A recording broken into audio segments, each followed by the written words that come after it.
Hello, Patrick Molloy, Natural Psychology. Today I thought I would follow up on my recent videos about eating disorders. In the last two videos I talked about some treatments and approaches that can be helpful for treating people suffering with eating disorders. And one of the difficulties was it's quite difficult to talk about the whole area of eating disorders as one, because there can be quite a lot of variation between sufferers even of the same eating disorder. So I thought today I'd talk a bit more about bulimia, Bulimia Nervosa, the full name, which is the eating disorder that I've spent most time treating and I feel probably know the most about.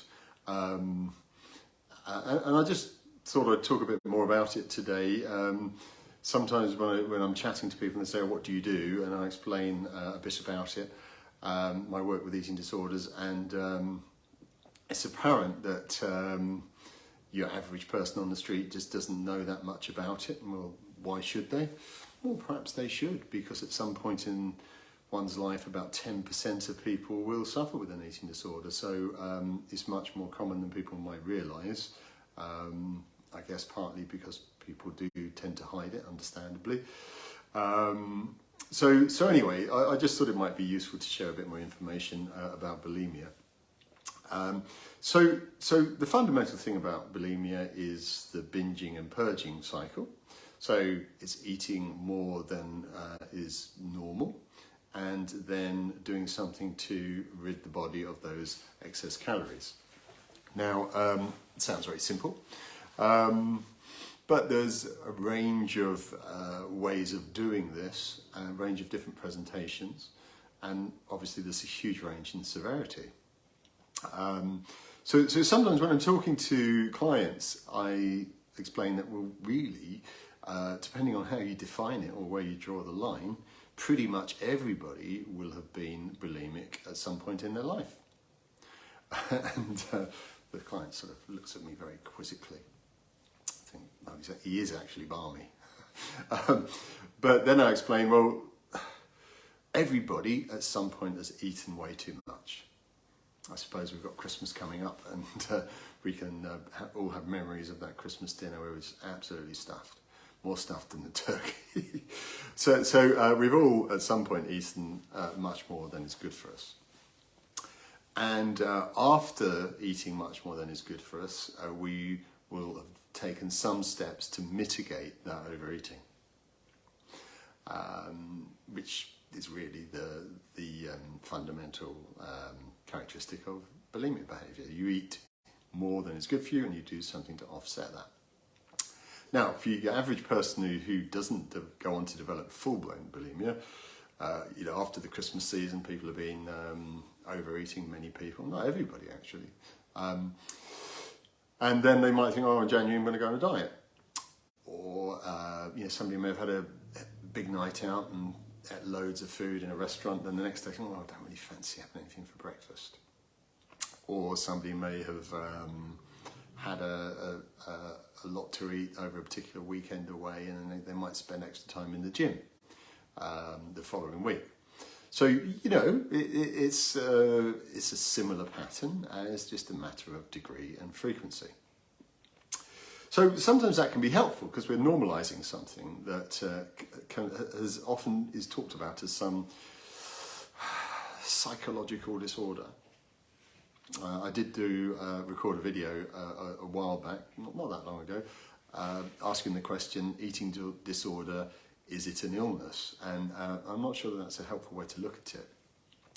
Another term that's sometimes used is a biopsychosocial issue, which I think is possibly more accurate. So it's the person's biology, person's life, and their psychological aspects and the social aspects all sort of going together. Everything about the person in the context of their lives. So I think that's more accurate.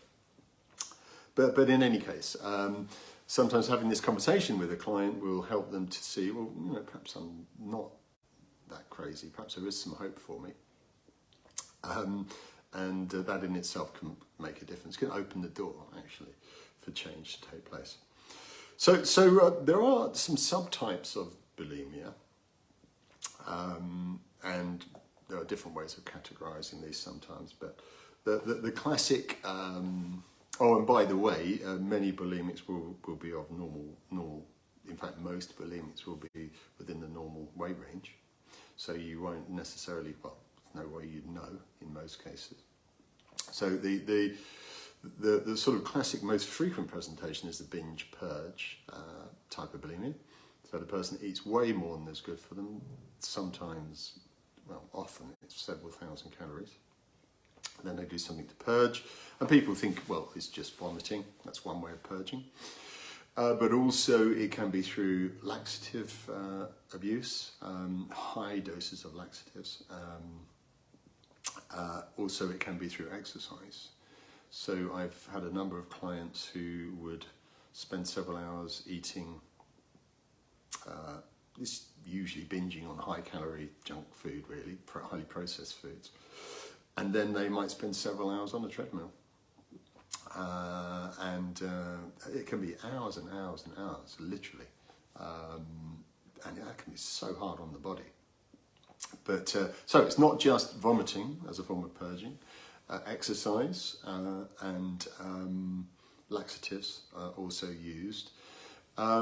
Interestingly, some of the clients that I've seen who have purged via exercise didn't realise that they were bulimic.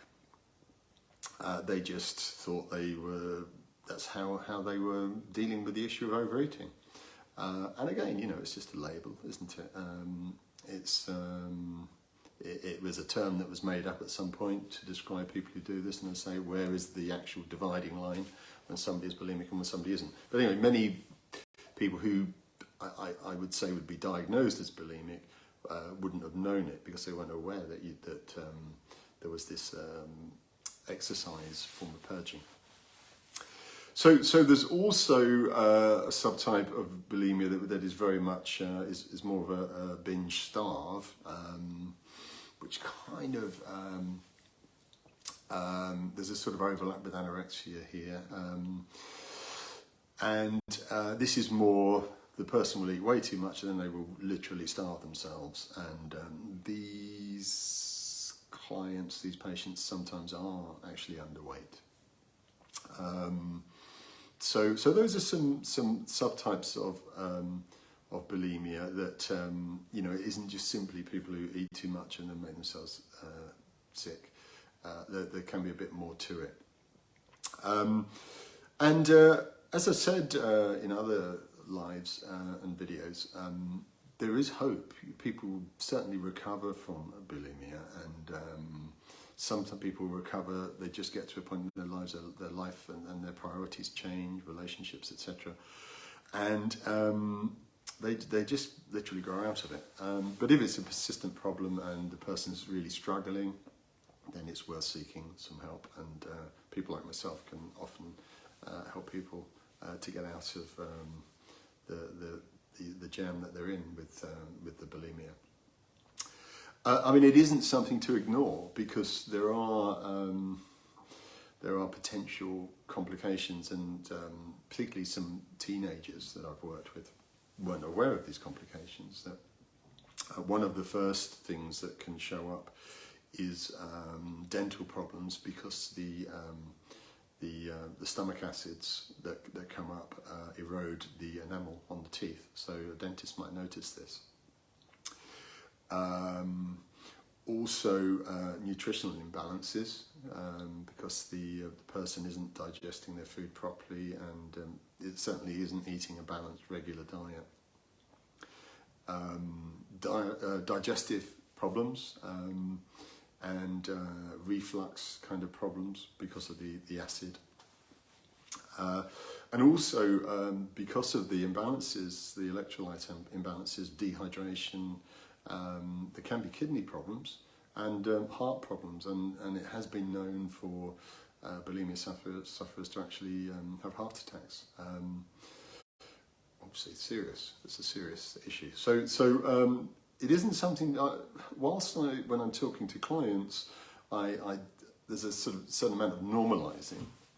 It isn't something to be taken lightly, something to be just left to simmer away for years, because, as I say, there can be some serious consequences. But anyway, there is hope, and I hope you found this interesting and useful. If you would like to like and share, that would be wonderful. Please also feel free to ask any questions if any should occur to you. But that's it for now. Speak to you next time.